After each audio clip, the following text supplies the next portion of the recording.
तो कप चालू करने का काम, क्योंकि कंपनी के लिए कोई अच्छी जगह देखनी पडेगी, उसके बाद छोटी मोठी चीजें देखनी पडेगी। पण या गोष्टी ऐकून नाजिम खान हसतो। यावर प्रेम चकित होऊन म्हणतो, नाजिम भाई आप हंस क्यों रहे हो? प्रेम भाई मुझे पहले ही मालूम था कि आप 4-5 दिन में मान जाओगे, इसलिए मैंने आपके जाते ही सब काम एक ही दिन में निपटा दिया। तुम्हारा नया घर और कंपनी पुणे में होगा। हमारी कंपनी का नाम एनपी है। और हाँ प्रेम भाई, आपने जो प्रोडक्ट हासिल किया था वो मैंने कैंसिल कर दिया है, क्योंकि वो प्रोडक्ट हमारी कंपनी को मिलने वाला है, यानी एनपी कंपनी को। तो जाने की तयारी कीजिए। प्रेम आपल्या शहरातून निघून गेला होता, पण त्याच शहराने प्रेमला परत आपल्या कुशीत ओढले। आता प्रेम राहिला नव्हता। एक कंपनी टाकल्याने आणि अमेरिकेतील सर्वात मोठी डील प्रेमला मिळाली होती। प्रेम हुशार असल्याने एनपी कंपनीला सर्व प्रोडक्ट तयार करून प्रेमने यशस्वी रीतीने पार पाडून दिले। 6 महिन्यातच करोडोमध्ये पैसा आल्याने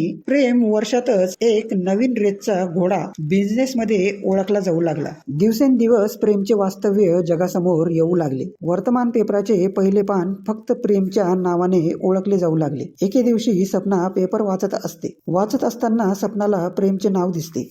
आपला प्रेम या पदावर असेल अशी कल्पना पण केली नव्हती कोणी। सपना घरात कोणाला काही न सांगता प्रेमला भेटण्यास त्याच्या ऑफिसमध्ये जाते। प्रेम मीटिंग मध्ये व्यस्त असल्याने कंपनीचा शिपाई सपनाला आत जाऊ देत नाही। तो तिला खूप समजवतो की मध्ये मीटिंग चालू आहे, पण सपना काहीच ऐकत नाही। त्यामुळे शिपाईला थोडा राग येतो व तो सपनाला रागाच्या भरात धक्का देतो। या धरपकडच्या आवाजामुळे प्रेम मीटिंग मधून बाहेर येतो व शिपायाला विचारतो, काय झाले सीताराम, का आवाज करतात? तेव्हा शिपाई सीताराम म्हणतो, साहेब, या बाई साहेब जबरदस्तीने तुमच्या कॅबिन मध्ये प्रवेश करीत होत्या, म्हणून मी त्यांना अडवित होतो। खाली पडलेल्या स्त्रीला जेव्हा प्रेम हात लावून म्हणतो, कोण आहात तुम्ही? तेव्हा सपना वरती मान करून पाहते। वहिनीला पाहताच प्रेम भावनापूर्वक म्हणतो, वहिनी तू इथे चल, उठ। सीताराम इथून पुढे यांना कोणी अडवणार नाही। प्रेम सपनाला कॅबिन मध्ये घेऊन जातो। वहिनी अचानक, तू इथे, घरी सर्व कसे आहेत? तेव्हा सपना प्रेमच्या गालात एक जोरात चपराक मारते व म्हणते, वहिनी सारख्या आईची आठवण एकदाही आली नाही ना तुला? हा,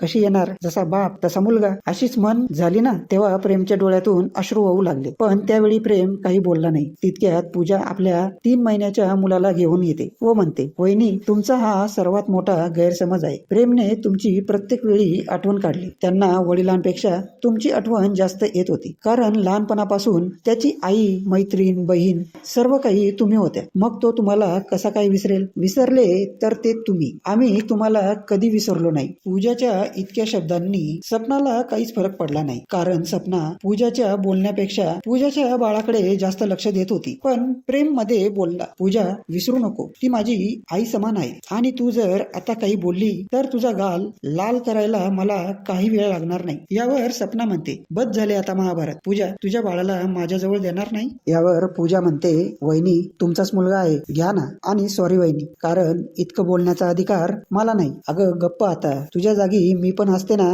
तर तुझ्याहून जास्त बोलली असती। पूजा नाव काय ठेवले याचे? यश, पूजा म्हणते। प्रेम स्वभावाने खूप चांगला व समजदार होता। इतके मोठे नाव झाल्यानंतरही प्रेमचे वागणे काही बदलले नव्हते। प्रेम सपनाला आपल्या बंगल्यावर घेऊन येतो। प्रेम आपल्या वडिलांप्रमाणे खूप श्रीमंत झालेला असतो। सपनाला प्रेमचे ऐश्वर्य पाहून खूप आनंद वाटतो। यावर सपना म्हणते, प्रेम आपल्या घरी कधी येतो? परंतु प्रेम सपनाला म्हणतो, वहिनी वडिलांनी माझ्या प्रेमाला शिवी दिली, आणि तू म्हणते की घरी कधी येशील? मी अशा माणसाच्या घरी जाऊ ज्यावेळी मला गरज होती तेव्हा मला घरातून काढून दिले। आणि एक गोष्ट, पूजाचे आई वडील हेच माझे आई वडील, आणि तूच माझी पालन पोषण करणारी माता होती। तुझ्यासारखी वहिनी होती म्हणून माझ्या सुखदुःखाची जाणीव तुला होती, नाहीतर वडिलांना बिझनेस शिवाय काही दिसत नव्हते। यावर सपना म्हणते, प्रेम मी तर रोज वर्तमान पेपर वाचत नाही, पण पप्पांना तर रोज वर्तमान पेपर चालण्याची सवय आहे। आतापर्यंत त्यांना तुझ्याविषयी समजले कसे नाही? समजले, प्रेम म्हणतो। पहिल्या बिझनेस डील मध्ये